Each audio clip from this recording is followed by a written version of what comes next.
Get in, lads. Welcome back to the Get in Full podcast. Today we're covering the end of the January transfer window of winter. We're going to cover the biggest winners and losers of Concacaf teams and their transfers for their national teams and whatnot throughout the world. So make sure to stick around and hear who we think won the transfer window and lost the transfer window. But before you do, let us know in the comments down below who your biggest winner of the transfer window was and your biggest loser of the transfer window was. We're going to react to as many of them as we can. And then please help us by subscribing down below. We want 5K by the end of the year, and we would love if you guys were able to help us get there.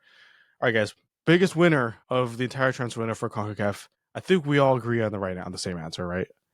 Yes. And this is the first time I think we can all agree that Mexico has been the most successful at anything. Whoa. Mexico is without a doubt the biggest winner. Bro, why do you always gotta put like a slight dig into things before you say something It's positive? a good thing. I'm not trying to take anything away from it. I'm just saying it's a good thing. Times are changing. No, you take it away though. The times are, it's a good thing. It's a good thing. Anyways, Mexico is the biggest winner. Without a doubt. I said it before. We back, baby. We back. For those who don't know, the transfers made for Mexico, led by, obviously, Santi Jimenez to AC Milan, which is probably the biggest CONCACAF transfer at this window. Chino Huerta to Anderlecht, which happened at the beginning of the window. Jurado to Club Brugge.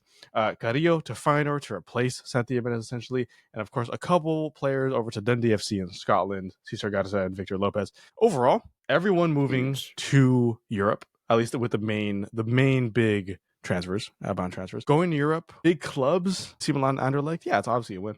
Santi Jimenez to AC Milan is one of the biggest transfers in Mexican football history, without a doubt. And with the biggest one since Chicharito. Oh, yeah. Yeah, Carlos Vela, you could say, too. Giovanni. Yeah, I guess, but for the better. Yeah. For the better, yeah. Santi Jimenez, without a doubt. There's no negative transfers here, or hardly any. Except the older players were reverting to Liga MX type things, like naturally, but Memo going to Greece, still huge. That man's it's Portugal, not Greece. He's going from Portugal to Greece. Oh, I forgot about that. My bad. Yeah. So but overall, just especially the youngsters in Scotland. Also, they're killing it right now. And then Santi already has an assist, by the way, and he only today, literally today. And Chino scored on his debut, so I mean, we're cooking. It's looking good. It's looking good. Like a couple months ago, like when we were I was in the pits when it came to the Mexican Football Federation, and we were saying, these players got to go. And look, we turned it around in the span of a few months of a lot of players moving, especially the the promising youngsters moving to Europe. So the future is exciting. I'm excited for Santi. I'm excited for Chino. So it's going to be good times, hopefully in March we'll see some. I know it's only like a month away, but hopefully we see some success from these endeavors from these players. We don't talk about the latest international games that they played because that doesn't matter anymore. It's a new era for Mexican football here. New era. It's funny because not even a month ago, in the past month, we sat here saying it's not looking good for Mexico. The transfers that they're making are not. Yeah, but okay, well. We were also saying though that the transfers that needed to happen were not happening. I was fully not content, but I was fully ready for Chino Huerta to be the only shining light for this Mexican national team this winter. Santi de Milan is a game changer. We talked about it in the previous video. Make sure to watch that if you haven't already. Absolute game changer. And the other players are good too. Great moves for them, youngsters to great developing teams over in Europe. Another player at Feyenoord. So if you're Mexican and you bought a Feyenoord jersey to support Santi Jimenez, you can still wear it for Stefano Carrillo. So you're chilling. If it ain't broke, don't fix it. I respect Feyenoord. I respect it. I know. They're trying to keep the audience. They got the regen. Trying to keep the audience. They got the regen. The Santi regen. Without a doubt. I noticed that the Mexican transfers, within their league, they pay a ton of money for some of those players. Well, it just gets laundered amongst the clubs. Dude, it's crazy. There's there's a 10 mil for Jesus Orozco, and yet you got Chino Huerta moved for 2 mil. I'm like, dude, they're stingy. What is that? They're stingy. Yeah, they're stingy with everybody but Mexicans because they know the money that they're being paid or paying is going to somehow go back to them in some capacity, right? Yeah, just the nature of Liga MX. It's just not, it's whatever. It's what the MLS wants to be in the way that they're going together. But Liga MX is a different story, but they're going towards something worse. Anyways, yes. I do think a lot of these Mexican players, though, coming from Liga MX, they should be getting more money from them. A lot of these outbound transfers definitely should be a lot more. But so be it. At least they're moving, right? Like I said, at least they're moving. It looks like. Sorry, go ahead, Andres. No, I was just gonna build on that. Like, I think the players are finally pushing the deal instead of just saying like leaving it up to the club. Especially Santi, it seemed like it wasn't really gonna happen because Feyenoord was like, we can just wait till summer. We talked about this in the last video, but it was like, it didn't seem like it was gonna happen to this transfer window is going to just wait till the summer. And then all of a sudden it was like, nope, AC Milan are all in, but also Santi was already all on board. And then, Zlatan, I don't know how much he had to do with the deal, but he was very much involved in the process, at least social media wise. So, I mean, and then, there was Chino who could have just left at the end of his contract, but pushed to go to Anderlecht already. So, I mean, it's exciting to see that these players are taking this ambition. And I think in the years past, they lacked that ambition to go places. And then here we are that the players that are moving to these European teams are pushing for this ambition to be better and then do better for the national team because they know that they've been lacking in that department, but they're trying to be better. So I'm happy for them. I think it's going to go down as one of the most influential and important transfer windows in Mexican football history. I think Santi Jimenez, clip it right now. I think Santi Jimenez at AC Milan is going to be a huge success. I really hope it does. And then, like you said, Andres, I think the fact that a lot of these players are trying and finally not only going or trying to go, these clubs are kind of letting them go a little bit more. Obviously, they're still a little stingy with a lot of players. Jesus Orozco being the biggest one should be in Europe right now, but instead he moved domestically, which is not what we want. I still think it's going to go down as one of the most important transfer windows in Mexican national team history. It's just going to show that a lot of these players can start moving and should start moving, especially if Chino and Santi are really succeeding over in Europe. I think it's going to be really good. I think we're going to see a lot more hope for the Mexican national team because I feel like going into 2025, there wasn't too much hope as for what's going to follow. It seemed like there was not going to be many Mexican players in Europe. Going to be a really big domestic national team squad, but now it looks a lot better. Loser, in my opinion, for this transfer window is the USA. Some good transfers, in my opinion, and I'm going to cover some of them right here. Some not so good transfers. The most notable transfers that happened for the USA I'll cover right now: Luca De La Torre to San Diego FC, James Sands to St. Pauli, Taylor Booth moving domestically to FC Twente. Brandon Vasquez is back in the MLS to Austin FC. Caleb Wiley, Chelsea wonder kid over there, moving to Watford on loan. Jesus Ferreira, domestic move again to Seattle Sounders. And then John Tolkien, star left back in the making to Holstein Kiel in Germany. A lot of those ones I just said are good, right? I think John Tolkien to Holstein Kiel is good. James Hansen St. Pauli is good. Caleb Wiley to Watford could be good, but a lot of the transfers I just named off are just either a sideways move or a backwards move. And that is not good for the U.S. men's national team. Brandon Vasquez to Austin FC being one of them. I'm not sure if you guys remember, but before he moved to Rayados in Mexico, he was rumored to be going to Borussia Mönchengladbach in Germany.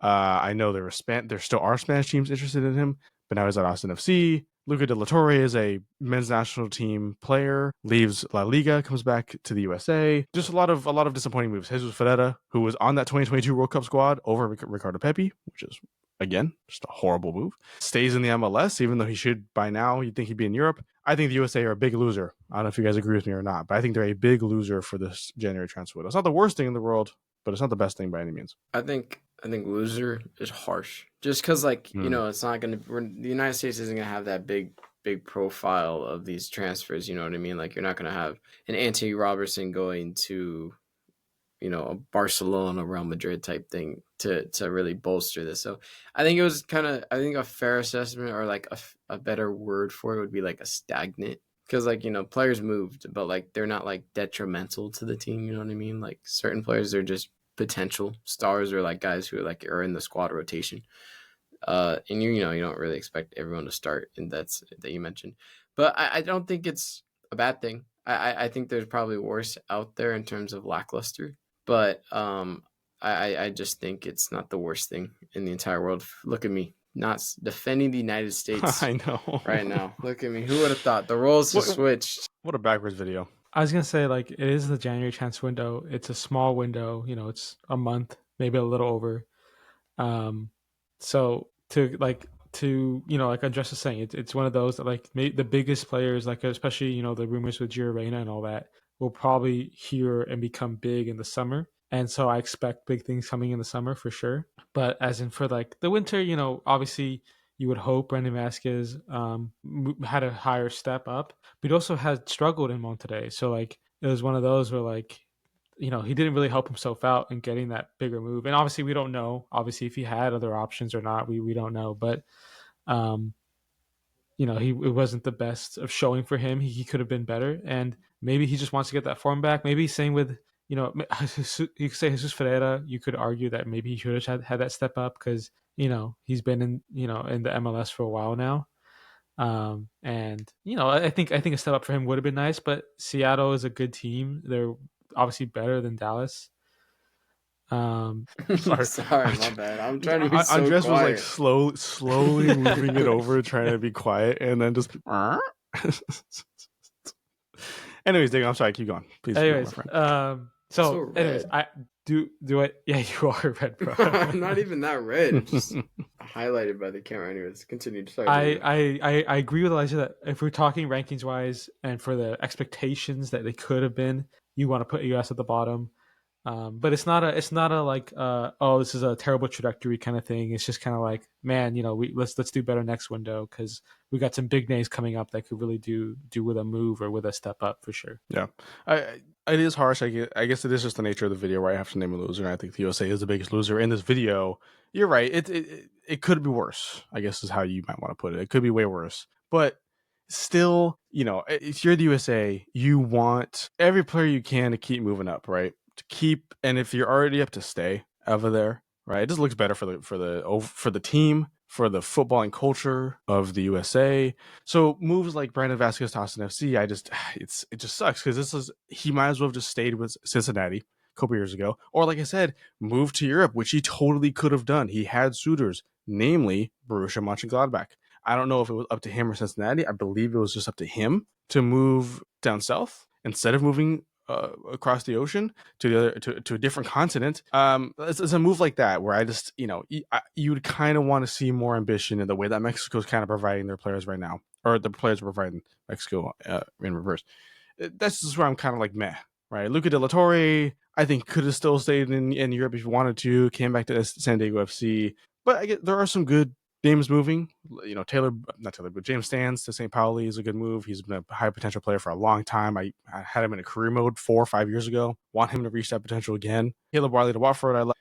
John Tolgan to Holston Kiel, I like. But I would have liked more than what we were given here by these players. I just don't like the step back to the MLS so soon for a lot of these players. Apparently, Brandon Vasquez is being looked at by a couple different Spanish teams, La Liga, Division 1 teams, and he is open to moving, which doesn't make sense because he just went to Austin FC a few weeks ago. So I don't know what's going to happen. Don't hate. No. But if he can move to Europe, then by all means do. But why not do it earlier when he had the opportunity to? Okay, another winner for me is Canada. I think Canada had a great January transfer window for themselves overall. A couple, not as many moves as Mexico or USA, but a couple good moves nonetheless. Tayon Buchanan to Villarreal, great move. Good to get him playing time. Could be a key player for Canada in the future. He's looked sharp. I say he's looked sharp when I've watched personally. Yeah, and when he gets opportunity, obviously he was hurt for a while because of that Copa America injury. But when he started getting game time for Inter Milan, looked good. Deserves some game time, and I think Villarreal is a great place to have it, especially in La Liga. Ismael Kone to Stade Rennais in France. Still stays in Ligue 1, wasn't getting game time with Marseille, and they were very open about how he was not part of the project and just didn't meet the standards that they needed. Stays in Ligue 1, I think is a good move for him. Wonder kid Grady McDonald, who could be a future Canada star, moves abroad to Club Brugge. Great move for a youngster in this video. I like a lot. And then another one that I just threw in there, Jaden Nelson, the Vancouver Whitecaps, has some caps with the national team, moves back into Canada for Vancouver. Like I said, overall, I think they won. Don't forget Alphonso Davies signing the contract extension. We can include that. Absolutely. Not moving, which is a move in itself. To Real Madrid. Yeah. I mean, huge. I'm just saying, just because it was on the table and we talked about it. Yeah. Did we? I could have sworn. We might have talked about it. We've brought it up before. We've brought it up before, and it was possible. But now 2030, baby. He's in That Munich sounds till so far away. That's 2030. only 5 years away. That's still, Yeah. to me, that's a long time. He'll be 29 by his contract's up, but who knows? He could still be sold in the meantime. Very true. But still huge. But honestly, a really good transfer window in terms of getting these players out. It's not like these players like youngsters, like you could say for Mexico type thing. It's like these players were already in Europe and they weren't getting the game time they needed, and they're good players when we've seen them play. And they have that quality, but now they're just making those moves and forcing the moves to places so they can get more game time, especially Buchanan. I'm actually excited to see what he does. Yeah, absolutely. Via Real. So, what is it better? I'm not gonna say that. I think it's second. I'd put Canada second just because of the players that moved and like the quality that could be brought to the national team once everything's said and done. I mean, it's going to be an interesting international window come March. I think it's going to be very interesting because a lot of these players are hopefully going to be up and running around that time. Getting in the full swing of things, getting a lot of match sharpness in. So I'm excited. It should be a good game between Mexico and Canada for that semifinal. And this is, I think, what Canada, I don't want to say needed, but definitely wanted. You want Tajon Buchanan playing games, especially after that injury. He was getting some game time in Inter Milan, and he looked decent. Not a place where I think he can really develop to where he needs to be. Villarreal is a good move. Good opportunity for him to get game time. Absolutely necessary. Ismael Kone is a big player for the Canada men's national team, especially in their midfield. He is a big, big player for their success. He was not getting game time with Marseille. When he did, he wasn't looking that good. A move domestically in Ligue 1, same competition with more game time is exactly what Canada wanted him to do. So I feel like a couple players that needed to moved. And that's perfect. That's exactly what you needed from Canada, from a Canadian perspective. Alphonso Davies, he was doing fine. There's no need to move. Yeah. He's playing for Bayern Munich. That's all that matters. Perfect. Stays with them. I'd rather him stay there than go to a Real Madrid or Barcelona and for whatever reason not get game time. And it's just no matter how big of a club it is, if you're not playing, you're not playing. So Bayern Munich is perfect. Yeah, Canada had a great international window. Can't complain at all. Those are the big three, of course. A few other transfers to mention that are wins or losses for these nations. Panama got Esquia, the Pumas, who was the Concacaf Player of the Year last year, a huge player for both Houston Dynamo and Panama, and a huge player in the MLS. Great midfielder.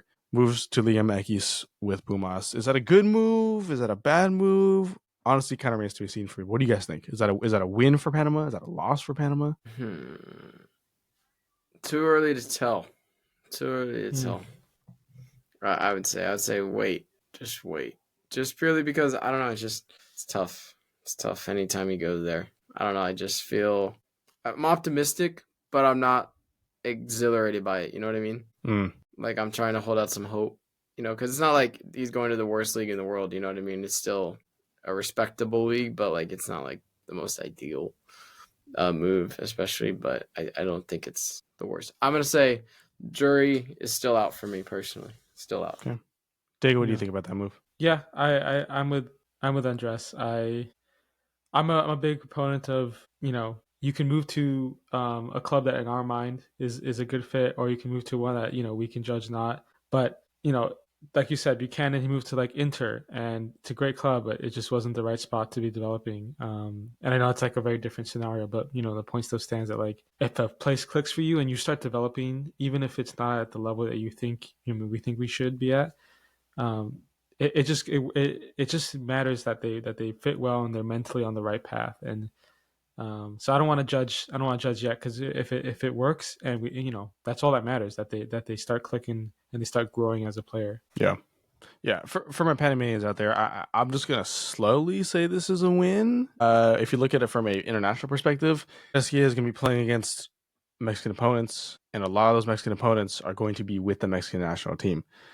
From an international perspective, he's going to get more experience against players who he'll be playing against a lot on the international stage. Nothing but that can't be anything but good for Panama. So I would say it's a win, sure, because in the MLS, he's not going to really be playing against the top teams. And I do think Panama and Mexico, I think obviously there's still a difference there, but Mexico should be the team that Panama is trying to get a foothold on to get into that top three. Compared to the USA and Canada, I think Mexico are the ones that can do it.